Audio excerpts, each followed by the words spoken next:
Friends, मेरा आज का मैसेज उन लोगों के लिए है जो जब घर में झगड़े हो जाते हैं, नाराज होकर किसी और के घर जाके रहना शुरू कर देते हैं।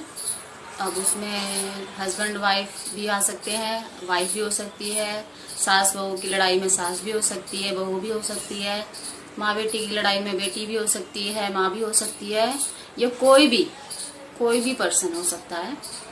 मैं ये कहना चाहूँगी कि जब घर में झगड़े होते हैं, और सबके घर में झगड़े होते हैं, और मैं ये बात किसी अनुभव के चलते ही आपसे ये शेयर कर रही हूँ, और मैं ये मैसेज भी देना चाह रही हूँ कि जब झगड़े हो जाते हैं घर में, और तो क्या होता है, वाइफ से झगड़ा हो गया हस्बैंड का, तो वाइफ क्या करती है, नाराज होकर मायके चली जाती है, बैग भरा कपड़े भरे और चली गई मायके। उससे बात खराब होती है बहुत ज्यादा, और कोई इज्जत नहीं होती उसमें। नहीं जाना चाहिए, क्योंकि मायके में भी ना 4 से 5 दिन, 10 दिन, 10-15 दिन बाद माँ भी शुरू हो जाती है बोलना, और सब शुरू हो जाते हैं। तो रिस्पेक्ट अपने हाथ में होती है। और ऐसे ही मैं सबके लिए कहूंगी, सास के लिए भी कहूंगी, कई बारी झगड़ा करके सासें भी जो है या तो अपने मायके भाग जाती है या अपनी बेटी के घर चली जाती है। नहीं जाना चाहिए। इससे एक तो बेटी के घर का माहौल भी खराब होता है, और जो बेटी से जो ज्यादा नाराजगी हो जाती है, भाभी और भाई की हो जाती है। तो इसमें कोई भी आ सकता है, होंगे बहुत सारे लोग ऐसे कि मेरे साथ ये एक्सपीरियंस हो रखा है। मैं जानती हूँ, मैं भी एक बहुत बड़ी फैमिली से हूँ, तो मैं कोई भी मैसेज डालती हूँ तो ऐसे नहीं डालती कि मेरा मन किया तो डाल दिया। कुछ बात होती है तभी कोई मैसेज डालती हूँ।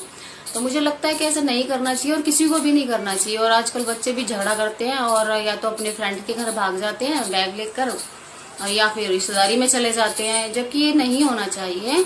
अगर झगड़ा हुआ है किसी से भी, किसी पर्सन से भी घर में झगड़ा हुआ है, माँ बाप से बच्चों का हो गया, हस्बैंड वाइफ का हो गया, वाइफ का हस्बैंड से हो गया, सास बहू का हो गया, लड़ो झगड़ो जो मर्जी करो, लेकिन अपने घर में ही रहो। घर में रहोगे 2-4 दिन बाद माहौल शांत हो जाएगा। नहीं होता तो शांत करने की कोशिश करो, और घर में ही रहो, क्योंकि दूसरे के घर में जाकर कोई रिस्पेक्ट नहीं मिलती है। जिसके घर भी जाते हो 2 दिन, 4 दिन, 5 दिन, 10 दिन बाद वो तंग आ जाता है, और फिर ना तुम घर के रहते हो ना घाट के रहते हो, मुंह उठा के वापस घर ही आना पड़ता है। और जहां जाते हो वहां इज्जत खराब होती है, सो अलग से। तो मुझे लगता है कि नहीं जाना चाहिए। और जो अपने घर की जो लड़ाई होती है वो 4 दीवारी में ही रहनी चाहिए। अगर बेटी मायके चली जाती है तो मायके तक बात फैल जाती है, चाची ताई और माँ बापों को तो खैर पता ही होता है, सब में फैल जाती है कि ये लड़ाई झगड़ा करके आ रही है। सासों को भी बेटियों के घर नहीं जाना चाहिए झगड़ा करके कि बेटे बहू से लड़ाई हुई और मुंह उठा के बेटी के घर चली गई। भैया मत जाया करो, बहुत माहौल खराब होता है।